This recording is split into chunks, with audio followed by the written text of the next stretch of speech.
Bali meron ako ditong isang piraso na buong chicken. Hiniwa-hiwa ko lang ito ng pira-piraso, yung para siyang bite size. Tapos sinugasan ko lang at pinatulo. So once na nakatulo na ito, tinimplahan ko lang siya ng mga pampalasa. Nilagyan ko siya ng isang pirasong itlog, paminta, seasoning at saka asin. Then naglagay din ako dito ng 1/2 cup na cornstarch at 1/2 cup na harina. Ang gagawin lang natin dito is pagsasama-samahin lang natin yung mga sangkap.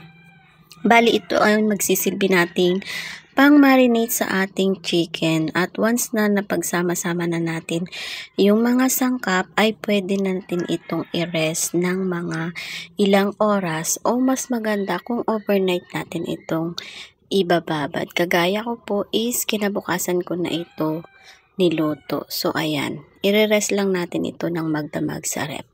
So fast forward na, kinabukasan na nga ito mga Mars. Ito na po yung ating binabad na chicken. So ayan, ipiprito lang natin siya. Bali magpainit lang ng mantika, katamtamang dami ng mantika, pero dapat medyo deep fry po ang pagkakaluto natin dito para mas crispy po yung ating chicken, at make sure talaga na luto yung chicken natin hanggang sa loob.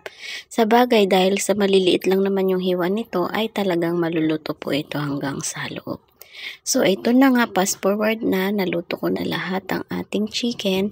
Bali, marami-rami din po itong ating nagawa. Kalahati lang po nito yung lalagyan natin ng sauce. Bali, dito sa paggagawa naman ng sauce, bali nanguha lang ako ng konting mantika sa pinagprituhan. Then, iginisa ko lang yung luya. Kapag nag-aromatic na at medyo toasted na yung luya, pwede na nating isunod yung bawang. At dapat medyo toasted din yung pagkakaluto natin sa bawang. Pero hindi naman po dapat na masunog yung ating bawang. Yung tamang toasted lang ba. So once na toast na, lalagyan natin siya ng pampalasa. Bali, naglagay ako dito ng isang sachet ng oyster sauce. Pagkatapos ay 1/4 cup ng soy sauce. Ayan, tapos naglagay din ako ng ketchup. Bali, 1/2 cup din po yung nagamit kong ketchup dito.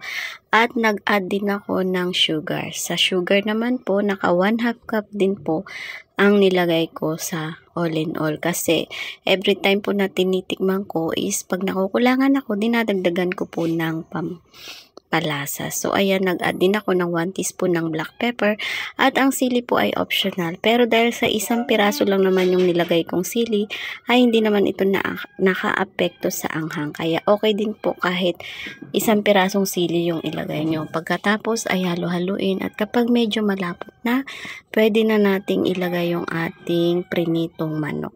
Tapos ay haluin natin ito hanggang sa magsama po yung sangkap ng sauce at saka yung chicken. Dapat po siguraduhin natin na na-mix po natin ng ayos. Kapag pagsama na natin yung mga sangkap mga Mars, ang last nating ilalagay ay sesame seed. Bali 1 tablespoon po na sesame seed yung nailagay ko dito. So ayan, so halo-haluin lang po natin, at ng mga ilang minuto pa po ay luto na yung ating ulam for today's video. Kung medyo marami po yung lulutuin yung chicken, ay pwede nyong doblehin yung sukat ng sangkap na ginamit ko dito. Bali, ilalagay ko po sa description yung mga sukat na ginamit ko dito para pwede nyo pong doblehin kung maraming sauce yung gagawin nyo. I'm sure po na magugustuhan nyo yung timpla natin kasi saktong-sakto lang po talaga yung lasa niya. Nagbabalanse po lahat. So, paano mga Mars? Ayan lang po muna uli ang ating for today's video. Bye-bye! Happy cooking!